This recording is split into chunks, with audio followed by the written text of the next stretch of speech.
Hello, and welcome to the latest episode of the White Pube podcast. My name is Gabrielle de la Puente. If you're not familiar, the White Pube is a website where every other Sunday I post a review of a cultural thing that I'm thinking about. It could be art, books, games, whatever. On the other Sundays, Zarina Mohammed does it, and we take turns. And on Sunday, the 7th of September, I am posting this text about Ethel Cain. So this is just me reading it out. A little note up front that this contains conversation about a man beating up a child. So if you're not in the mood for that type of conversation today, fair enough. And I'll see you on the next one, or Zarina will. Yeah, that's it. I do actually also want to say thank you to our regular listeners for your patience, because we didn't post anything for about a month and a half, 2 months, and that's because we were writing a book. Our second book is in Penguin's hands now, so hopefully it's all good, and if so, it will be with you in 2026. Our first book, Poor Artists, has almost been out for a year now, which means the paperback is finally going to be out at the beginning of October. So if you've been waiting for the paperback, this is your heads up. Cool. Let's read the text. I am leaning over a pan on a Friday afternoon making dinner for later. The sun has turned its spotlight on the kitchen. I live inside sick heat. New Ethel Cain bleeding out the speakers. Been listening to this one song, Nettles, on repeat. It's just the way she sings. Like, she's sorry she has to tell you this. That particular way she breathes in or out on every word, like she's pulling on the reins. Breathless, slowcore storytelling. It's anesthesia, and every song is counting me down to sleep. The music steeps the kitchen in an atmosphere it doesn't suit. A theatre with the roof blown off. One 8-minute song ends and another hums on, and I stare for so long I pick up my phone and begin to pass through apps and tabs and tilt my phone away from that flat afternoon glare, and it becomes one of those moments that I might always remember, where I was and what I was doing, because I see a new email in bold and then something else is making my body want to fall. I recently put in a Freedom of Information request to Merseyside Police because I needed to know how a 13-year-old could get beat up by her father, photographed in the hospital, and still have all charges dropped and life returned to, well, it wasn't exactly normal.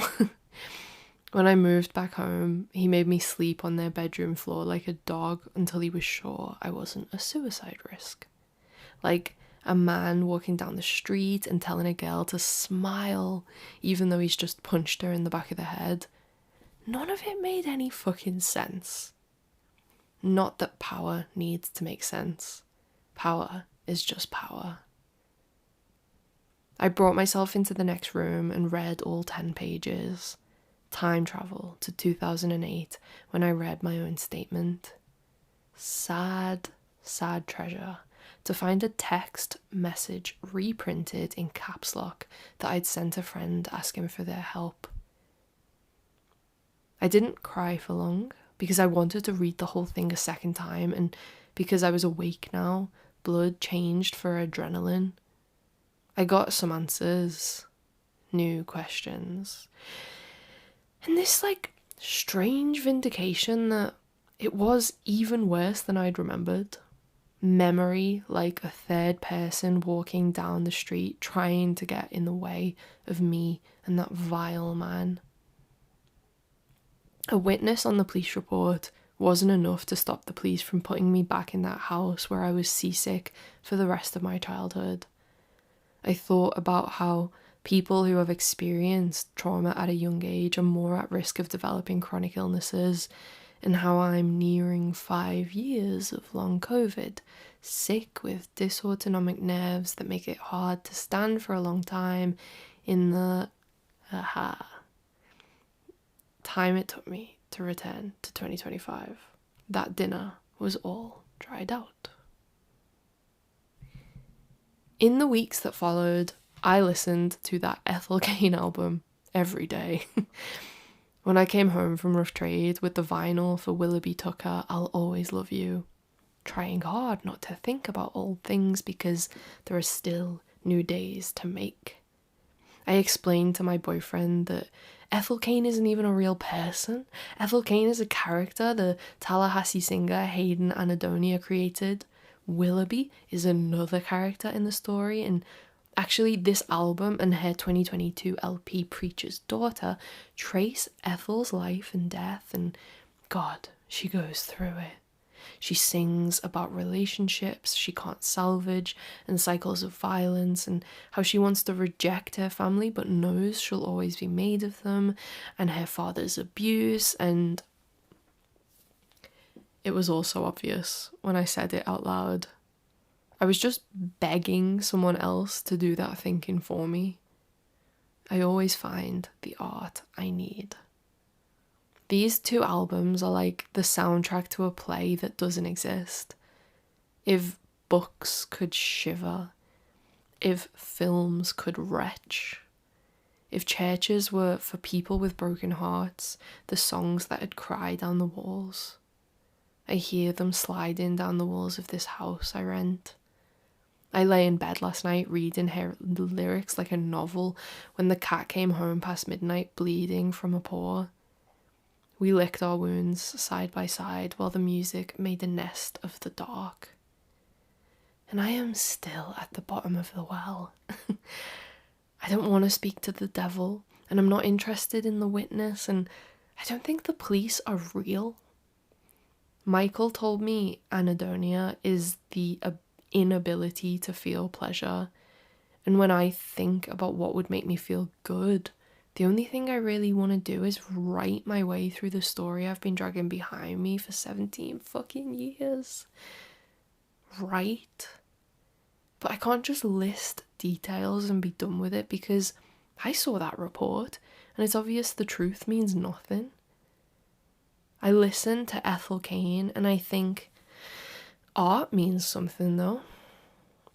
I listen and find I want my own Ethel Cain. I imagine stitching a doll and dropping her from a great height into the black holes redacted across the police report. She makes me want to write fiction so that some proxy soul can go through these things and I can climb back onto dry land. I could make characters of these people I don't want to know. I could discharge the electricity that makes radio waves of my nerves. I could take it out on the reader like she guts the listener. I could count down from 10 until you sleep. And we're done. Tiny little review. If you're here at the end of the tiny little review, please comment. Like, what I want to say is comment a nettles emoji on our Instagram post about it or share it wherever you share things. But like, I don't think there is a nettles emoji. But there's got to be some like leaf thing. Pick a leaf. Whichever leaf looks the most nettle-like. Nettle. You can understand what I'm saying. Okay.